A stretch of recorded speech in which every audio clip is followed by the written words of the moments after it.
Me siento muy contento de estar compartiendo con ustedes, con la magistrada, con María, Flor y Flora. Le agradezco a Juan Bernardo Rosado y a la Escuela Nacional Sindical que me hayan invitado, y a Andrea Londoño también, que fue la que había leído un cuento mío, no sé dónde, porque yo no lo he publicado, tal vez se lo mandé por correo, que tiene que ver con las empleadas del servicio. Yo soy escritor, yo no tengo experiencia legal alguna. Oyendo a la magistrada, pues acabo de aprender cosas que no sabía y que me alegran porque exista la ley, y me entristecen por el hecho de que sé que esa ley se aplica muy poco en Colombia. Yo no quisiera apachurrar todo en este cuento y apachurrar lo que voy a decir al presente.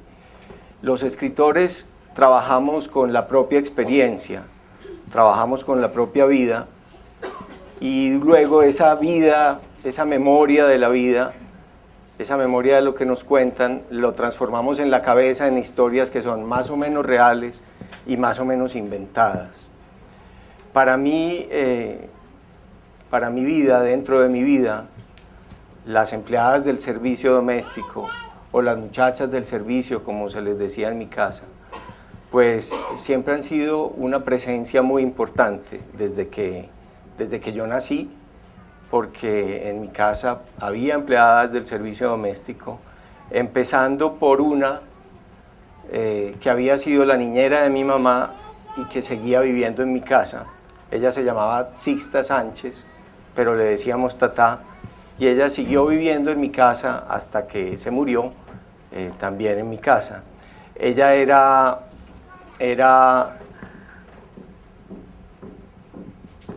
de piel oscura, era negra, pero probablemente también indígena porque tenía el pelo liso. Yo no sé dónde había nacido Sixta. Cuando yo la conocí ya estaba medio sorda y medio ciega, terminó su vida sorda y ciega, pero sin embargo yo me acuerdo que seguía pelando las alberjas, desgranando, sacando de las vainas las alberjas y los frisoles como parte de su trabajo. Y cuando yo estaba muy chiquito, ella, Sixta Sánchez, Tatá, la que le decíamos Tatá, pues fue una mujer muy dulce conmigo, que me leía, que siempre me cuidaba cuando yo estaba enfermo. Pero además de ellas, pues en mis libros han aparecido siempre esas empleadas del servicio. Yo nací en 1958, tengo 55 años. Mi mamá, que tiene 88, nació en el año 25. Y yo diría que Tatá representa como un tipo de empleada doméstica. Ahora veía un libro donde decía criadas, sirvientas, empleadas del servicio, como una especie de evolución de los nombres de esas personas. Para mí Tatá representa lo que tal vez se llamaba criada. La criada era una persona que habían llegado a la casa de mis abuelos muy niña, no sé bien por qué, pero probablemente porque era huérfana, y la criada pues se criaba en la familia y se quedaba ahí al servicio de la casa.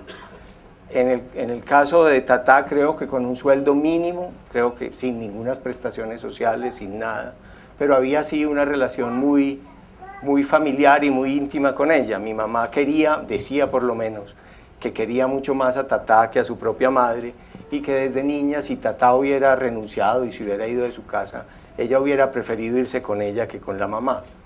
Esas relaciones familiares de intimidad, uno vive en la misma casa, pues se dan, pero supongo que no siempre serán muy sinceras. Quiero ir más atrás. Mi abuela había nacido en 1898 y la mamá de mi abuela había nacido en 1860, y el papá de esa bisabuela de mi mamá, tatarabuela o requete tatarabuela mía, era un señor que había sido aquí rector de la Universidad de Antioquia y había sido gobernador de Antioquia. Se llamaba José María Faciolince, que es mi segundo apellido.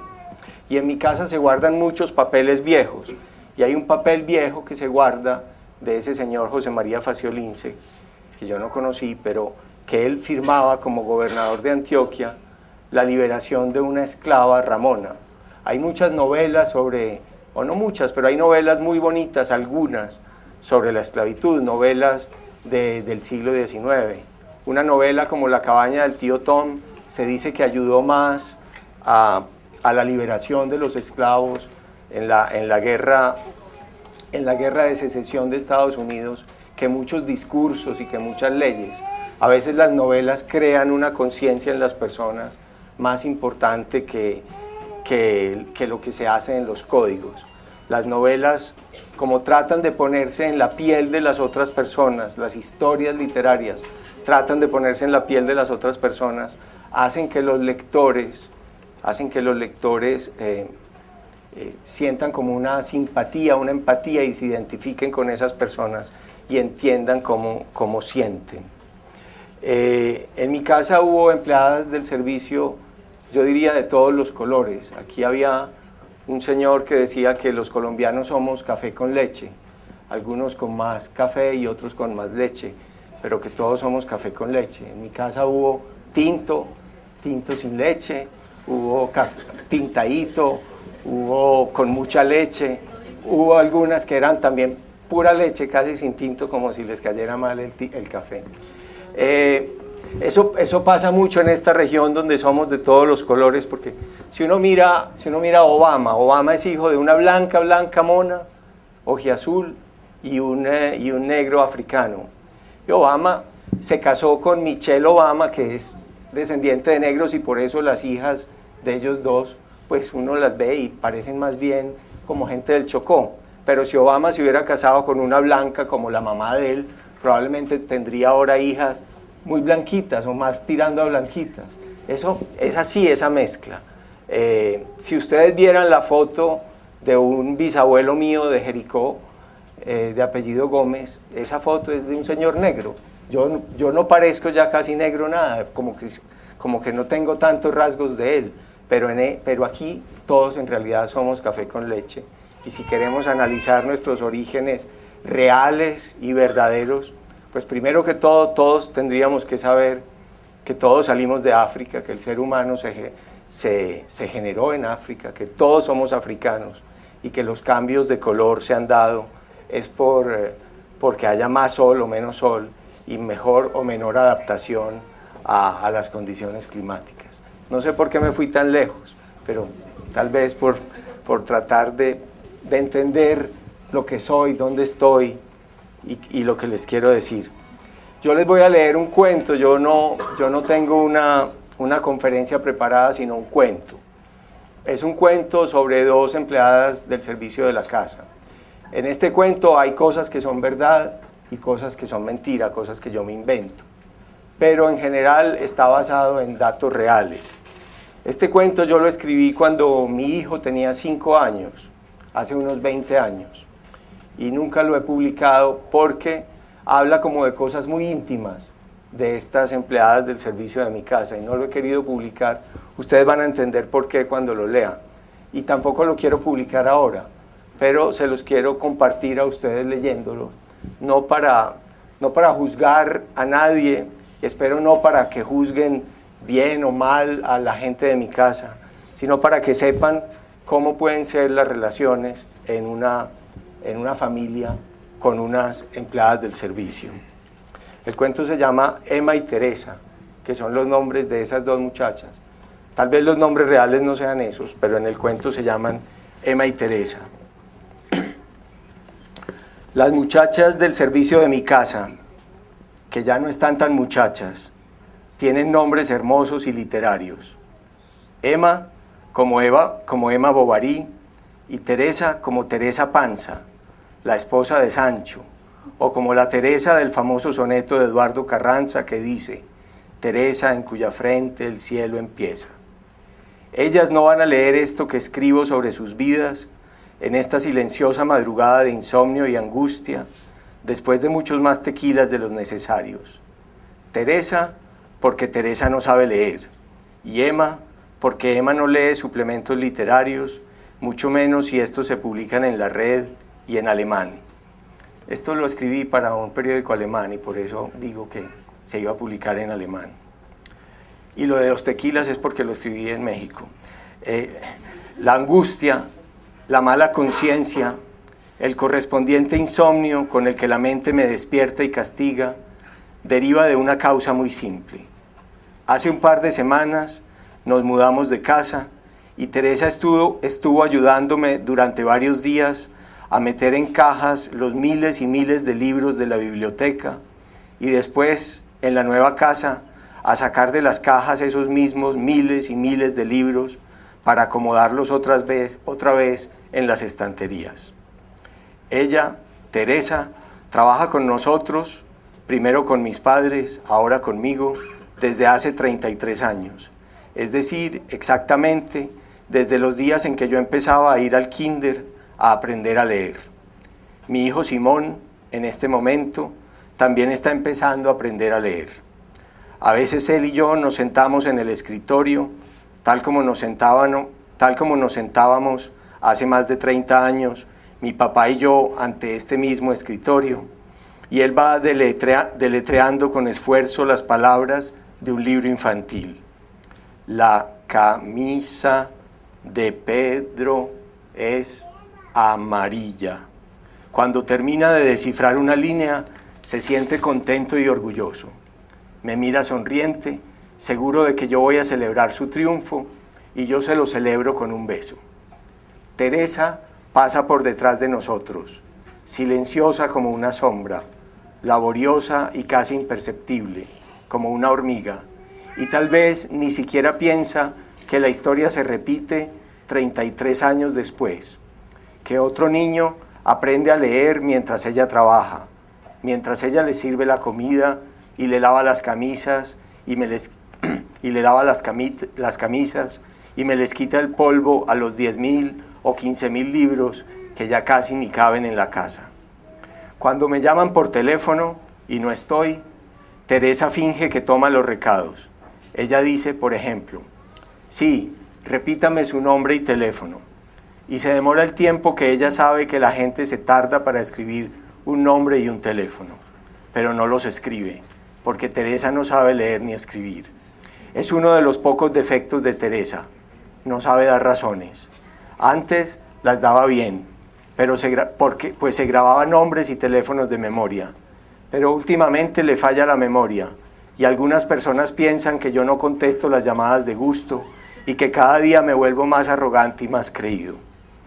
Todos hemos sabido siempre en la casa que Teresa es analfabeta.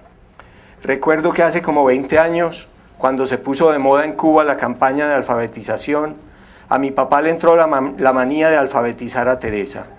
Lo decía de vez en cuando por las noches, o el día del Año Nuevo, cuando uno se siente bueno y lleno de proyectos, pero nunca lo pusimos en práctica. Era un tema vedado, era una alusión ofensiva para ella, y muchísimo más ofensiva aún para nosotros. Nos recordaba algo, nos daba un remordimiento que abarcaba el pasado, el presente y el futuro, y a nadie le gusta vivir en el remordimiento. Por eso hemos optado por una solución de mutuo engaño, de mentira recíproca. Ella finge que sabe leer y nosotros fingimos que ella no sabe, y nosotros fingimos no saber que ella no sabe leer. En Antioquia, donde nosotros vivimos, todos somos muy mestizos, pero esta es una región de América que creció durante algunos siglos, más o menos aislada del resto del país y del mundo, y tiene una cosa curiosa para América Latina. Aquí hay muchos blancos pobres y de vez en cuando uno que otro negro o mestizo con plata. Eso ha hecho que la distinción de clases entre nosotros sea menos racista que en otras partes de Hispanoamérica. En el caso de las muchachas de mi casa, Emma es de tipo más indígena y Teresa es muy blanca. Las nalgas de Teresa son famosas en mi casa, aunque yo nunca, por supuesto, se las haya visto. Pero como ella sufre de fiebre reumática, cada mes mi papá le tenía que poner una inyección de penicilina. Una frase recurrente de nuestro léxico familiar es revivir el recuerdo de mi papá que vuelve del cuarto de las muchachas con la jeringa en una mano, alcohol y algodón en la otra y comentar siempre lo mismo. Ustedes se creen muy blancos, Las nalgas de Teresa son blanquísimas, son mucho más blancas que las de todos nosotros. Ahora yo no sé quién le pone las inyecciones a Teresa, o tal vez fue que los médicos cambiaron de tratamiento, porque la medicina es así, y lo que fue obligatorio durante decenios para salvarte la vida, de un día para otro se vuelve caduco, superado, dañino o incluso mortal. Hace una semana escribí el testamento de Teresa. Ella no está muy vieja, pero esa antigua afección coronaria casi la mata cuando era muy joven. Estuvo varios meses en la clínica cardiovascular. Tuvieron que hacerle una operación a corazón abierto y la salvaron. De un tiempo a esta parte, a veces, mientras me plancha las camisas, Teresa se pone pálida, se marea y los bordes de las uñas se le vuelven morados. Además, tiene la presión alta y no ha sido capaz de dejar de fumar ni de echarle sal al huevo del desayuno. Teresa nunca se casó. Teresa, yo pondría mi mano sobre el fuego, es virgen. Y es tan buena y tan simple que si yo creyera en el Evangelio, no me cabría duda de que pertenece a esos bienaventurados que verán a Dios. Yo, por bromear, pero también porque sé que es casi cierto, cuando estoy de buen genio, le digo Santa Teresa. Y ella también, por bromear y porque sabe que no es cierto, me contesta con ironía: dígame, San Quiquín. Teresa lleva tanto tiempo con nosotros que me dice Quiquín, o si mucho, Don Quiquín, si hay gente por ahí, como mis hermanas y mis hijos, en vez de Héctor Joaquín, que es como yo me llamo. Digo que hace una semana le escribí el testamento a Teresa y fuimos juntos a llevarlo a la notaría. Últimamente Teresa tiene miedo de morirse y como no tiene hijos, pero sí muchos sobrinos, no quiere que sus pocas cosas se las repartan entre ese montón de sobrinos que ella casi ni siquiera conoce. Teresa quiere que todo lo de ella les quede a sus dos sobrinos predilectos. Entre los dos, ella diciéndome lo que quería y yo redactando lo mejor posible, pusimos en el testamento lo siguiente: yo, Teresa Roldán Tobón, nací en Amalfi, Antioquia, en el año de 1930 y soy hija de Feliciano Roldán Roldán y Carmen Rosa Tobón Tobón. Soy soltera y no he tenido hijos. En los últimos 35 años de mi vida he trabajado como empleada doméstica de la familia Faciolince, domiciliada en el barrio Laureles de esta ciudad, y en los últimos 2 años trabajo para uno de los hijos de esta familia, don Joaquín. En estos años, gracias a mis pequeños guardados, he podido comprar una casita en el barrio Niquía, Ciudad de Bello, y he reunido unos pocos ahorros que tengo en una cuenta del Banco Conavi de esta ciudad. Recibo también una pensión de jubilada de los seguros sociales y sigo trabajando como empleada en la casa de la misma familia. Desde hace muchos años paso mis vacaciones y fines de semana con mi hermana Rosa y sus hijos, mis sobrinos mellizos Juan Camilo y Margarita. Como mis sobrinos viven en la casa de Niquía y han crecido a mi lado, tengo con ellos una relación muy estrecha. Deseo que a mi muerte sean mis 2 sobrinos quienes hereden la casa que yo compré en Bello, todos mis ahorros y todas las liquidaciones de trabajo a que tuviera derecho en el momento de mi muerte, así como todos mis muebles, ropa y objetos personales. Luego sigue la lista de esos muebles y enseres que ocupa menos de 3 renglones. Emma, la cocinera, es más joven que Teresa y lleva menos tiempo trabajando en la casa, apenas unos 22 años. Cuando ella llegó, yo ya sabía leer bien y estaba empezando a tratar de hacer bien lo que todavía me empeño en mejorar, de escribir. Emma sí sabe leer y, para ser francos, la cosa a veces no me conviene mucho. Cuando me levanto, lo primero que hago es ir hasta la puerta a recoger el periódico. Pero a veces Emma ya lo ha recogido y lo está leyendo. Todos tenemos nuestras manías y aunque Emma no desordena el periódico, a mí se me ocurre siempre por dentro, muy por dentro, una idea con la que no estoy de acuerdo, que ella no tiene derecho a leer el periódico antes que yo. Como no estoy de acuerdo con esta idea que se me ocurre, jamás se lo he dicho, pero ella debe saberlo en el fondo, o lo ha descubierto en mi mirada, porque cuando ve que me agacho a recoger el periódico y me topo con la desnuda baldosa, sale de la cocina de inmediato y me pone el periódico en la mano. Ella sabe que yo se lo agradezco y sabe también que no me gustaría pedírselo, interrumpir su lectura, ni siquiera con una frase indirecta del tipo: Emma, por casualidad no ha visto el periódico. Emma tiene un hijo que tuvo hace como 23 años gracias a una semana de deleite y pecado extramatrimonial. Se llama Byron, como el poeta romántico, pero escrito con A, Byron. El hijo de Emma tiene los ojos azules a pesar de tener, en todo lo demás, el tipo indígena de su madre, y por eso yo, cuando estoy de buen genio, le pregunto si también ella tuvo a Byron con el Espíritu Santo, porque es seguro que el Espíritu Santo tiene los ojos azules. Antes Byron venía mucho a nuestra casa y arreglaba el jardín, pero una vez pasó, hace como 3 años, que se me robó la bicicleta y unos cubiertos de plata mexicanos. Emma supo que nosotros nos habíamos dado cuenta. Nosotros no le dijimos nada, pero ella entendió que Byron se había robado la bicicleta y los cubiertos. Nunca dijimos nada, ni ella ni nosotros, pero desde ese día Byron no ha vuelto a la casa. El robo no era demasiado grave. Yo en realidad había dejado de montar en bicicleta hacía años y los cubiertos de plata solamente los sacábamos por hacer alarde cuando teníamos una visita importante, es decir, casi nunca. A veces le preguntamos a Emma por Byron, pero como de lejos, como de alguien que vive en Alaska y quién sabe cuándo vuelva. Byron casi nunca tiene trabajo porque ni siquiera pudo terminar el bachillerato. Pero hay una ley tácita que lo veta en nuestra casa y que hace imposible también que le busquemos un puesto, aunque se sabe que nosotros podríamos encontrarle trabajo. Es una ley despiadada y eterna que no soy capaz de modificar. Hace muy poco, como ya dije, nos pasamos a una casa más grande y más bonita que la de antes. Teresa tiene su casita muy modesta en Bello, que es sin duda el pueblo menos bello de Colombia. Emma, en cambio, no tiene casa propia. Como ya no pudimos soportar la mala conciencia, después de mudarnos de casa le dimos plata a Emma para ayudarle a reparar el techo de su casita arrendada. Estaba llena de goteras y las escalas de la entrada, que eran en barro. Nosotros fingimos no saber que a Emma, los fines de semana, le toca dormir en el mismo espacio con sus 2 hermanos, su hijo, la hermana menor y la madre de todos ellos.